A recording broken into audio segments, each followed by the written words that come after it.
नमस्कार, मैं चंदन कुमार और आप देख रहे हैं अपना पसंदीदा चैनल अंगवानी।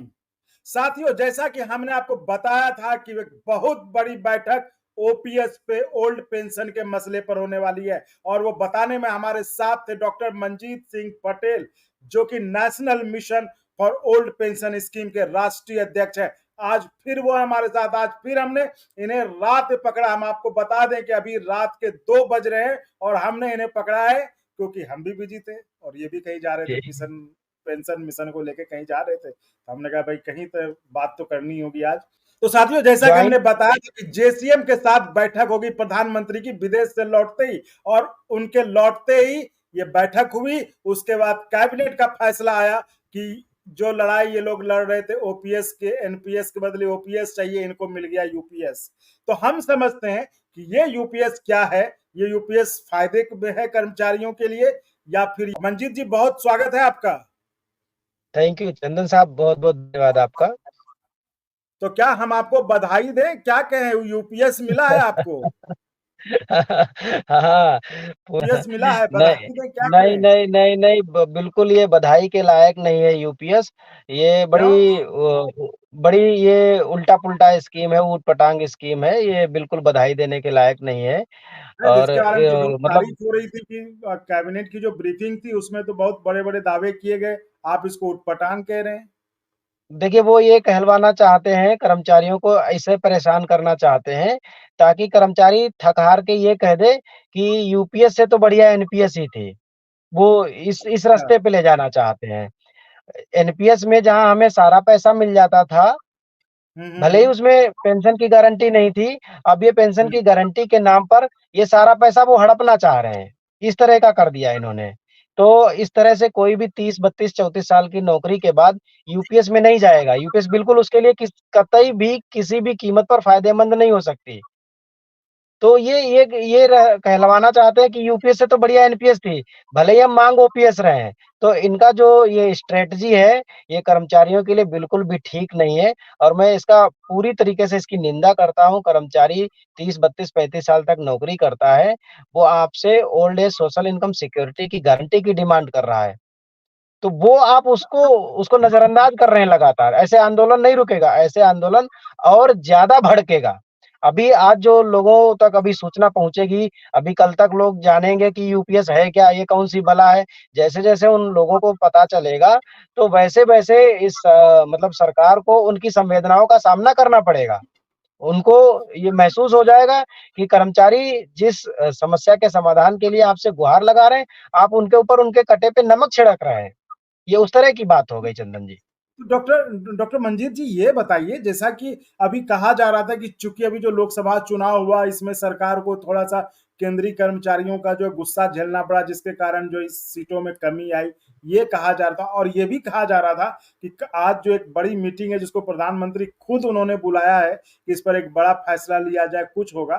तो इस तरह का फैसला आप उसको जब कह रहे हैं उठपटांग है, तो जाहिर है इससे केंद्रीय कर्मचारी तो खुश नहीं ही होंगे।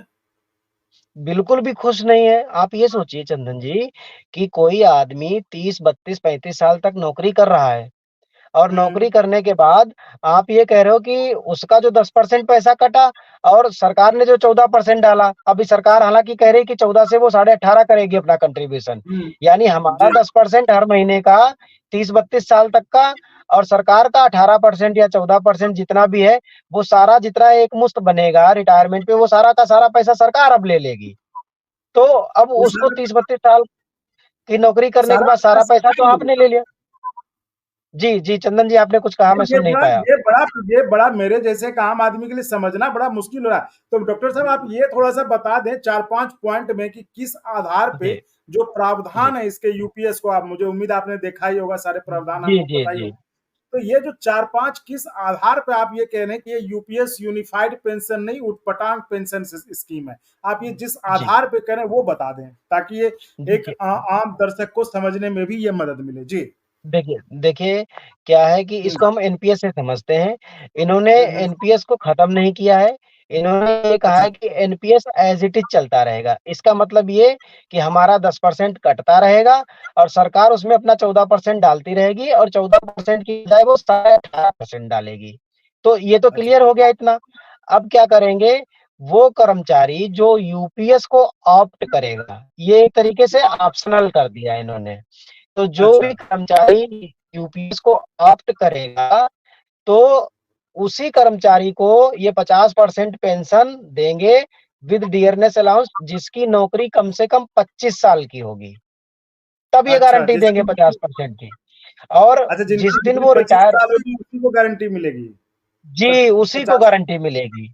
जी, पहली बात तो इन्होंने ये शर्त लगा दी कि 25 साल की नौकरी कंपल्सरी है 50% पेंशन के लिए। अब अच्छा। मान लीजिए कोई आदमी 25 साल की नौकरी करने के बाद रिटायर हुआ आज, हम्म तो हम्म हम्म एनपीएस में जितना भी पैसा है, हम्म, यानी सरकार का अंशदान प्लस कर्मचारी का अंशदान प्लस कर्मचारी। उस पर जितना भी रिटर्न या ब्याज मिला है, वो जी। सारा का सारा पैसा सरकार ले लेगी।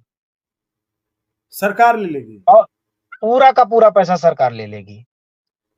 तब उसको 50% पेंशन की सरकार पेंशन देना शुरू करेगी, गारंटी देगी। ये है। और उसके बाद उन्होंने ये एक बात जरूर कही है कि हम्म। उसे 6 महीने का वेतन एक्स्ट्रा दे दिया जाएगा। अच्छा। हाँ, तो मतलब ये मरहम लगाने की कोशिश कर रहे हैं। वो ये काम कर रहे हैं ताकि लोग ये चिल्लाने लगे, इससे तो बढ़िया एनपीएस ही था। कम से कम उसे एनपीएस में अपना पैसा तो मिल जाता था। अच्छा, आप तो ये कह ये रहे हैं कि जो जो जो कर्मचारी का कंट्रीब्यूशन था और जो सरकार का कंट्रीब्यूशन था एनपीएस में, कम से कम वो मिल जाता था। इसमें जी, यूपीएस जी, में क्या है कि वो सारा सरकार के पास चला जाएगा और जी, उसके बाद बिल्कुल। जो है सरकार वो रिलीज करना शुरू करेगी आपका पेंशन। बिल्कुल, बिल्कुल, बिल्कुल। सरकार अपनी जेब से पेंशन देगी, लेकिन सारा पैसा लेने के बाद देगी। तो ऐसे 30, 32, 34 साल तक लोग नौकरी करते हैं और सारा पैसा अगर आपको दे देंगे, तो फिर मतलब उसको पेंशन का क्या मतलब बचा है? एक एक सवाल तो तरफ ये आप, है ना डॉक्टर साहब, एक सवाल तो है ना कि ठीक है, एक तो ये हुआ कि ये यूनिफाइड कैसे, अगर आपने इसको ऑप्शनल बना दिया, यूनिफाइड तो मतलब हुआ एकीकृत ना कि एक पेंशन, तो यूनिफाइड तो जी, रहा नहीं है अगर हम दोनों नहीं रख रहा, रहे हैं, जब ओपीएस भी नहीं, चलेगा और ओपीएस भी चलेगा तो यूनिफाइड तो रहा नहीं, ये तो ऑप्शनल हो गया। बिल्कुल नहीं। क्या आप चाहते जी, हैं तो इसको तो ऑप्शनल पेंशन स्कीम एक तरह से ये हो गया आपका। दूसरा मैं ये समझना जी। चाहूंगा, अगर सरकार मतलब जो कहा जा रहा है कि 18% करे, तो आखिर ऐसा क्या है कि सरकार ओपीएस पे जाना नहीं चाहती, ओपीएस से सरकार को क्या डर लगता है?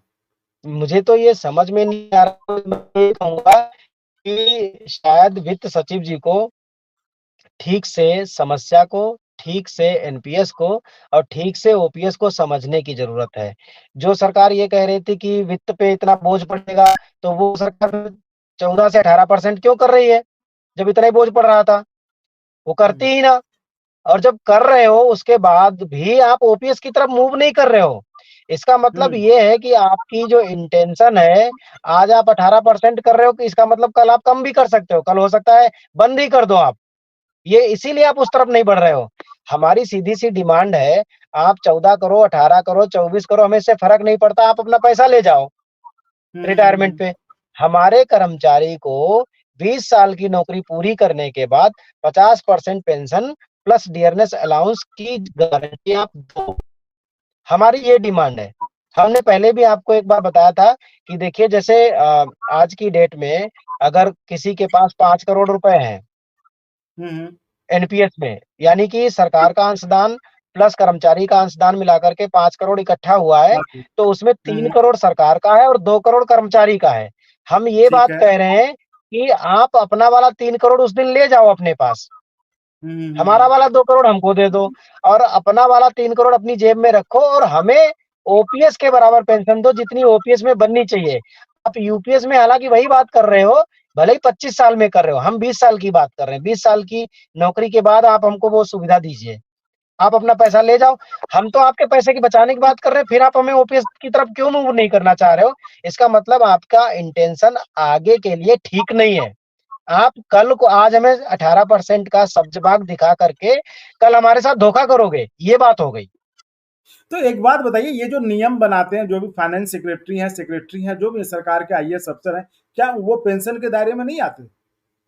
बिल्कुल पेंशन के दायरे में आते हैं। मैं तो कहूँगा कि माननीय टीवी सोमनाथन जी सबसे पहले खुद ओपीएस छोड़ देते हैं। वो तो ओपीएस में है ना, वो तो पेंशन लेंगे। तो उन्हें हमारा दुःख दर्द नहीं दिखाई पड़ रहा, उन्हें उन्हें हमारे 85 लाख कर्मचारी भाइयों का तकलीफ नहीं दिख रहा है कि लोग 20-20, 25-25, 30-30 साल नौकरी कर रहे हैं और सरकारें अगर मैं ये कह रहा हूँ कि अगर आपने एक पेंशन सिस्टम डिज़ाइन किया था एनपीएस तो 20 साल तक में उसको ठीक से लागू क्यों नहीं कर पाए? आज भी उत्तर प्रदेश में लाखों ऐसे कर्मचारी हैं, जिनकी 10 साल की नौकरी हो गई थी, उनका एनपीएस कभी कटा ही नहीं, ना सरकार ने अपना कंट्रीब्यूशन डाला। तो आप जब किसी व्यवस्था को 20 साल में ठीक तरीके से इम्प्लीमेंट नहीं कर पाए, तो हम आपसे क्या उम्मीद करें कि इस यूपीएस से आप लोगों को न्याय दे पाओगे? हम इसीलिए तो कहते हैं कि आप ओपीएस की तरफ मूव करिए, अपना पैसा बचा लीजिए। तो जिनकी आप बात कर रहे हैं, आईएएस हैं, पीसीएस हैं, जो भी हैं, वो उनको हम्म। ये सोचना चाहिए कि आपने जो पॉलिसी बनाई उसे 20 साल में सही से इम्प्लीमेंट नहीं कर पाए, इसीलिए तो इतनी प्रॉब्लम हुई। तो हम तो इसीलिए कह रहे हैं कि पुरानी वाली स्थिति में हमको ले आइए कम से कम, जब आप कभी बुलेट प्रूफ अपनी योजना बना लें तब इम्प्लीमेंट कर लेना।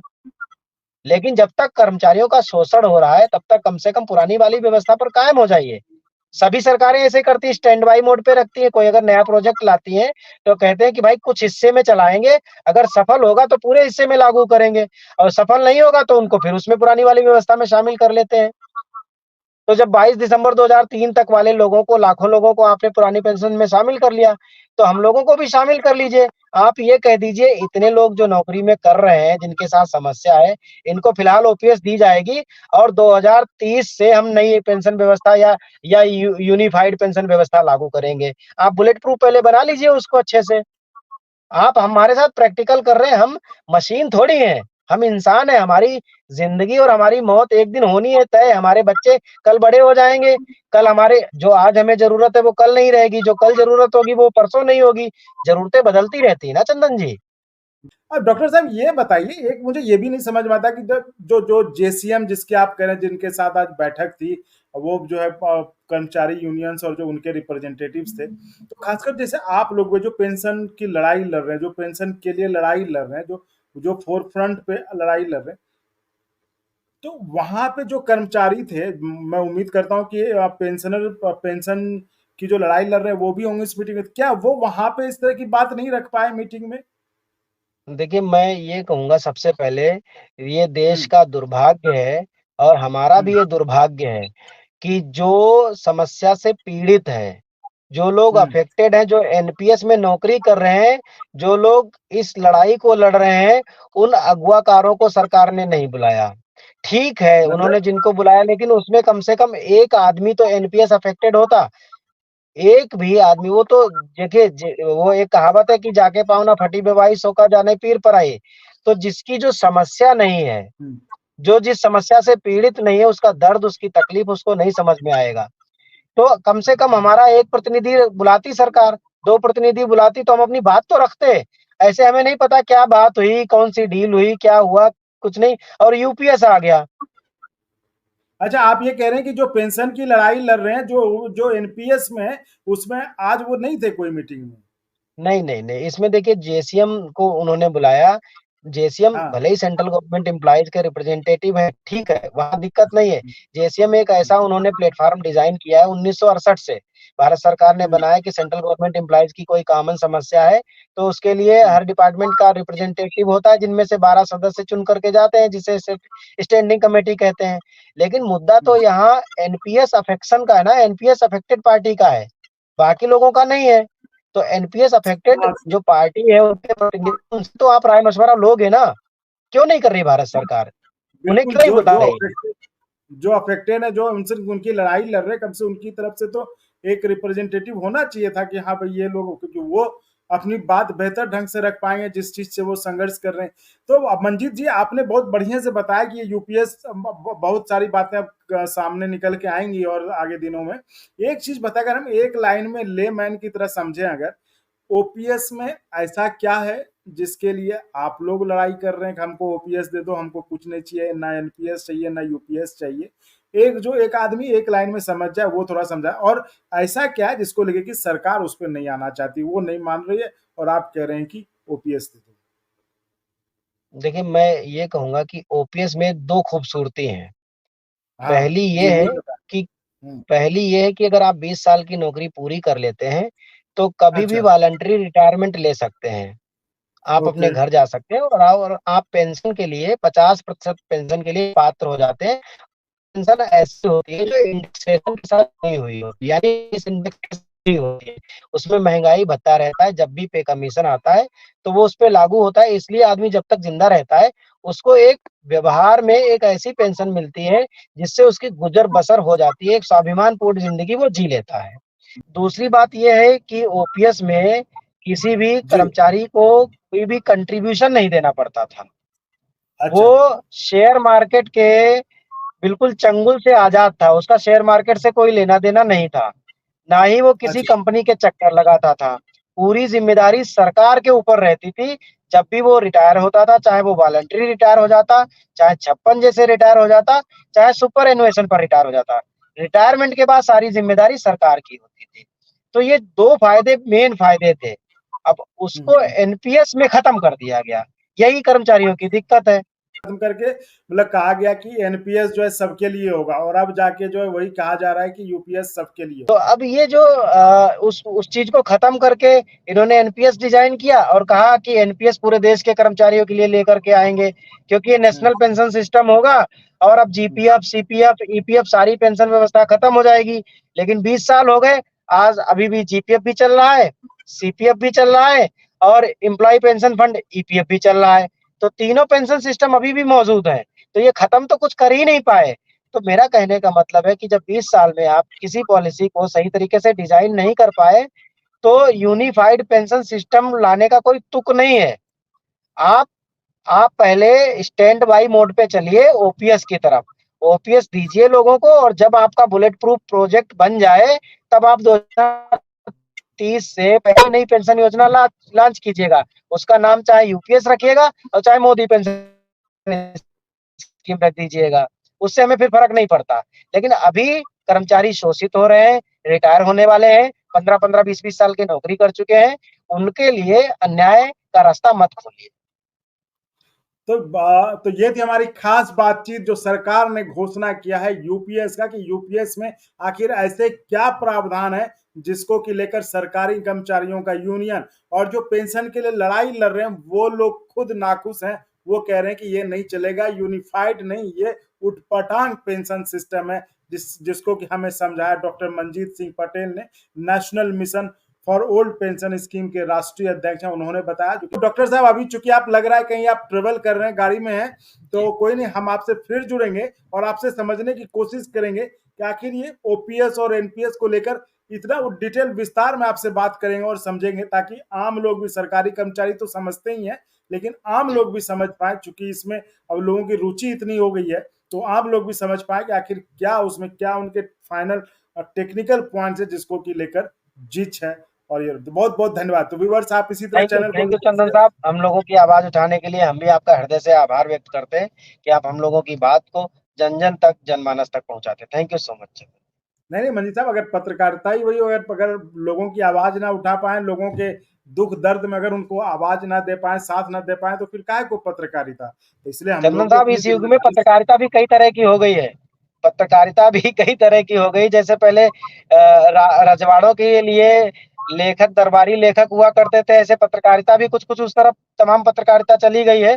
तो मैं इसलिए आपको सैल्यूट करता हूँ कि आप लोग कम से कम जनता के मुद्दों को बेबाकी से उठाते हैं, सच को लोगों के सामने लाते हैं और बिना किसी लीपापोती के एकदम सत्य परोसते हैं जनता के बीच। तो मैं इसलिए आपको सैल्यूट करता हूँ और आभार व्यक्त नहीं, करता हूँ। चलिए, चलिए ठीक है, बहुत बहुत धन्यवाद। चलिए, हम तो इस पे पढ़ते नहीं, हम लोग को अपना काम करना है। हमें आप जो भी मतलब हर जन की वाणी को, अंगवानी को हर जन जन की वाणी बनाना, हमारा मकसद तो ये है, बिल्कुल, ताकि हर जन थैंक की यू। वाणी अंगवानी बने। तो दर्शकों, इसी तरह आप चैनल को लाइक शेयर सब्सक्राइब करते रहिए और संभव हो तो ज्वाइन भी जरूर करें, जिससे हमें आपके लिए और गुणवत्तापूर्ण कंटेंट के निर्माण में मदद मिल सके। बहुत बहुत धन्यवाद।